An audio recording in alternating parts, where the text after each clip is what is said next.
Maharashtra today 24 news सत्य परिस्थितीचा सविस्तर आढावा। तिरोडा तालुक्यात खासदार प्रशांत पडोळे यांनी केली पूरग्रस्त भागात नुकसान झालेल्या पिकांची पाहणी।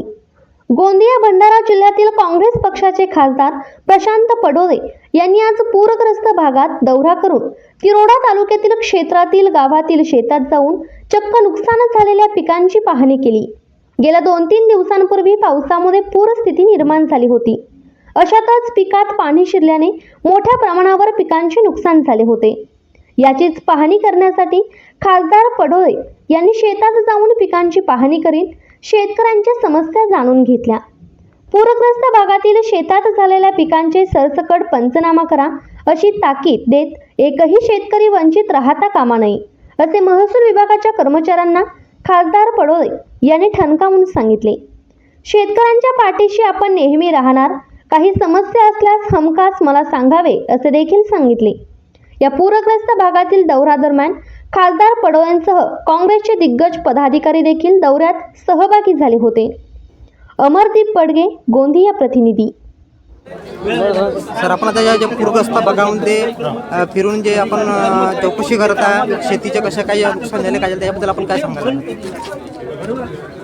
मागील 2 महिन्यापासून आपण बघत आहोत 4दा पूर आला। मागच्या वेळेस सुद्धा नुकसान झालं, त्याचा सुद्धा सर्वे अजूनपर्यंत या गव्हर्नमेंटने केलेला नाही। आता पण आम्ही पूर गेल्यानंतर इथं फिरत आहोत, इथं सर्वेच झालेला नाही। लोकांचे घरं पडलेले आहेत, अशी घरांची परिस्थिती आहे का तिथं माणूस राहू शकत नाही।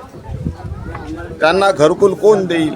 आणि हा जो नुकसान झाला आहे शेतकऱ्यांचा, आपण म्हणतो शेतकरी हा अन्नदाता आहे, त्याचे धोरणच कायदाच गलत आहे। पीक विम्याची तुम्ही गोष्ट करता तर यांना सरसकट पैसे द्यायला पाहिजे। जसा एका गाडीचा तुम्ही विमा काढता आणि वारंवार ॲक्सिडेंट झाल्यानंतरही तुम्ही देत राहता, पण इथं तसं नाही। शेतकऱ्या आपण म्हणतो की अन्नदाता, पण शेतकऱ्यांसाठी कायदाच नाही आहे। प्रत्येक वेळी यावेळेस सुद्धा तुम्ही बघितले असेल की पहिल्यांदा परे गेले, लोकांचे परे सडले, लोकांनी आजच महाराष्ट्र टुडे 24 न्यूजला सबस्क्राईब करा आणि सत्य परिस्थितीचा सविस्तर आढावा पहा।